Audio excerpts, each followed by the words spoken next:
One thing we can do with ultrasound is take a qualitative approach to analysis. So you don't necessarily have to be an expert to identify where you might have a problem.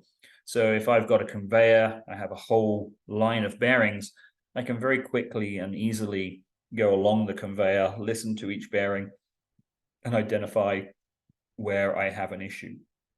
So let's listen to this first bearing here.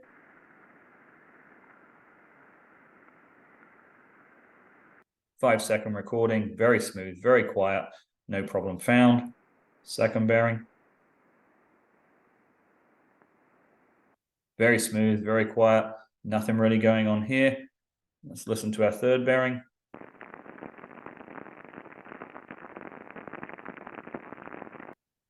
Very, very easy for me to identify that there is something that needs to be addressed here, whether it's contamination, whether it's lack of lubrication, whether it's an early bearing fault. I can dig deeper into this to further analyze, but just for a very quick and simple 5-second listen to each one of these bearings, don't have to be an expert. Good, bad, as simple as that.